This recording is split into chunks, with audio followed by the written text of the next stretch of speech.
Hi everyone. I just wanted to thank each one of you who sent me so many emails and messages for yesterday's live streaming for childhood cancer.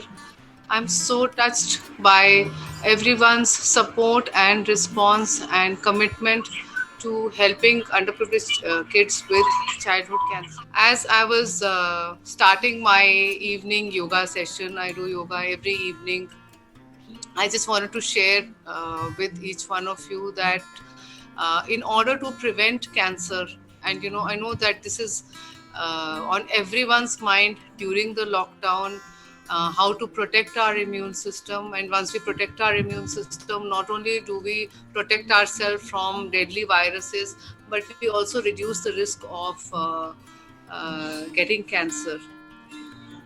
To protect yourself, just remember every single day you've got to do some self nurturing with yoga, gentle yoga, and breathing exercises.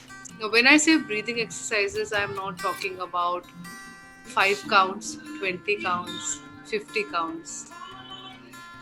To calm our mind, to calm down the inflammation, which is the biggest reason that people will get any disease, including cancer.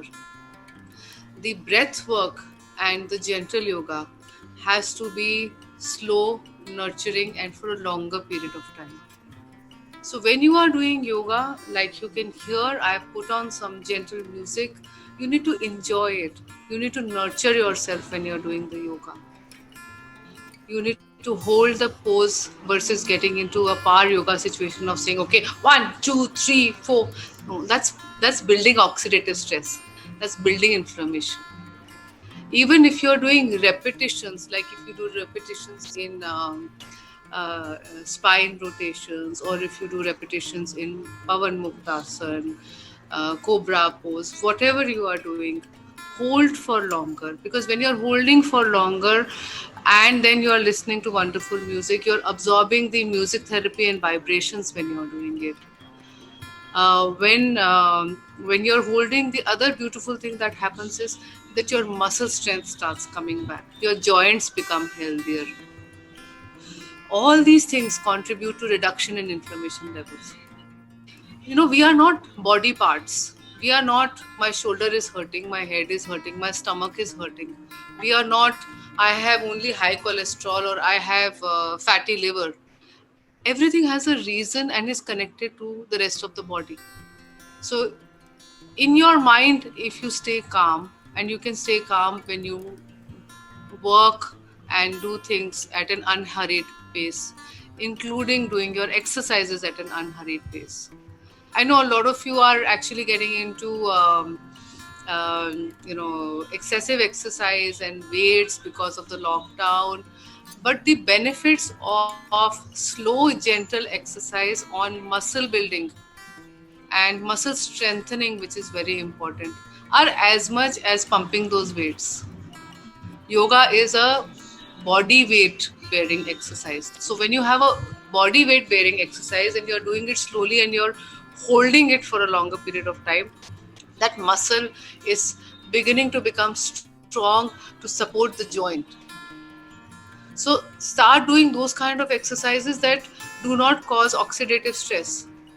You will get strong muscles even with heavy weight lifting. You will get benefits of the heart even with jogging. But what happens with those exercises is that there is also oxidative stress. Now, when there is oxidative stress, there is inflammation. You need to do exercise without side effects. So, high intensity exercise is like taking an allopathic pill. It will work, but it will cause side effects.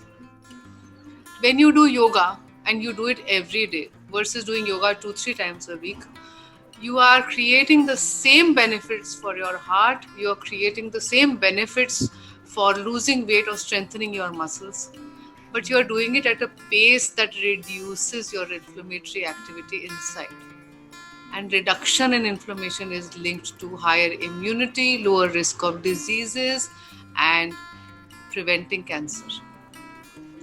Start doing your yoga, and I do about 45 to 60 minutes every evening. Follow it up with cooling breath work. Cooling breath work means that you are doing only the pranayams which are cooling you down. Unless if you have a cough, cold, fever, or live in a cold country, these cooling breaths reduce inflammation levels, reduce pressure here. So they're reducing eye pressure, they're releasing stress. Cooling pranayams are Shitali. Shitali is your rolling tongue, which is like, so you're sucking in a cool breeze, and you're capturing it inside. Then you're holding it inside and gently exhaling it through your nose.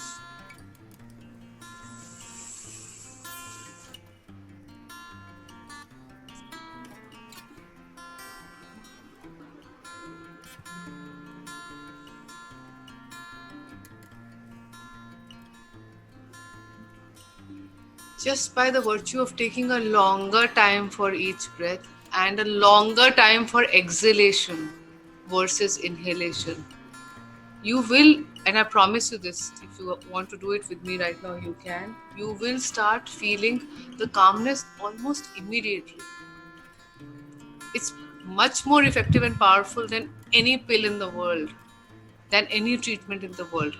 So the calmness that comes is immediately starting to do two things. It's starting to repair your gut. Your gut starts here with your esophagus and food pipe, and then goes down to your stomach area. It starts to cool that down. Once your gut starts getting repaired, automatically your absorption of nutrients starts going up. When your absorption of nutrients from food is starting to go up, your immune system becomes stronger. That is why the gut is linked to the immune system. And pacifying the gut, repairing the gut should be our number one priority. So the cooling breath, don't do 5 counts. Start with 5 minutes and build it up to 10 minutes and do for 10 minutes every day. You know, when people start doing these counts, then they want to just tick off and finish off.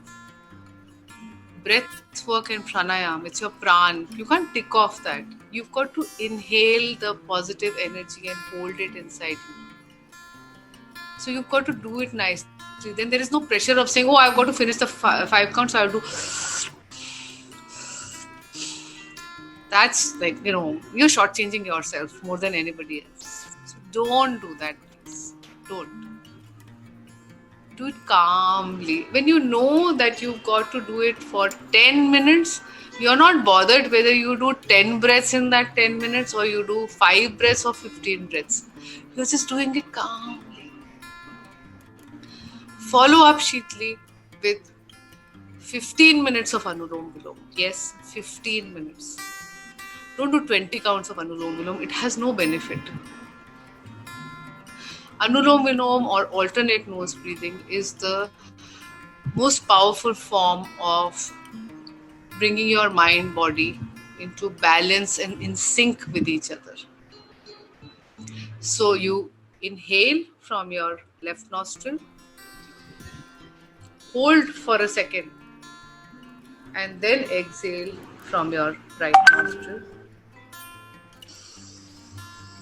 Inhale from your right nostril, hold for a second, and then exhale from your left nostril. This is 1 count. Do this for 5 minutes the first day that you start, and then slowly build it up to 15 minutes in a span of 4-5 days. It's not difficult to do. It's not difficult to continue it for 15 minutes. If you're listening to music, I know it's very boring to sit and do breath work. For people who have a back issue, can actually take back support. They can sit on the bed as long as their back is straight. So the back or the spine is the channel of energy. This channel of energy requires to have oxygen go inside it.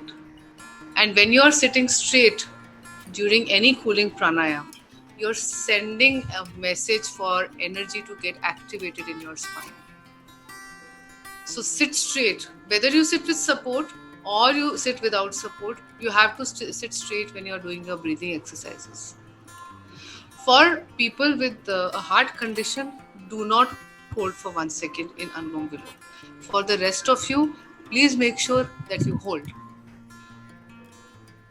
After Anulom Vilom, do Brahmari. Brahmari is the humming bee. Now, why is the humming bee important? We all have a stressed out day every single day. We need to re energize our brain, and Brahmari helps us do that. It releases stress. You will be surprised that after doing Brahmari, you will start sleeping better. And once you start sleeping better, you obviously are going to repair and rejuvenate much more. We have stress every single day, then that stress builds up, then there is lack of sleep, then we start aging because of that. On a daily basis, if we get 8 hours of sleep, then our deficit of repair work is not there. So sleeping is very important to repair ourselves, to reduce the aging process. Accelerated aging has been linked to diseases, lifestyle diseases, inflammation. So do Brahmari so that you can sleep better and release the day's stress. How do you do Brahmari? Your thumbs are inside your ears, right? Eyes are covered. Basically, you are shutting out all the stress and sound from the universe and are going inwards. You have to go inwards to start feeling the effects of the energy that's coming in through the breath. Your tongue has to touch this, the top palate behind your teeth, front teeth. So you shut the noise, don't see the stress, and inhale, and then you have to take out this sound of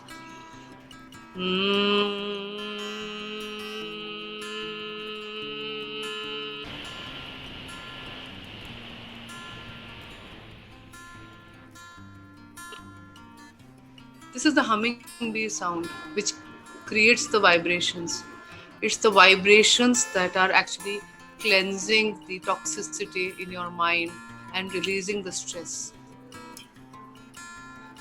Don't do 5 counts, please. Do 5 minutes. Start with 5 counts, but the more your exhalation starts getting longer and your is louder.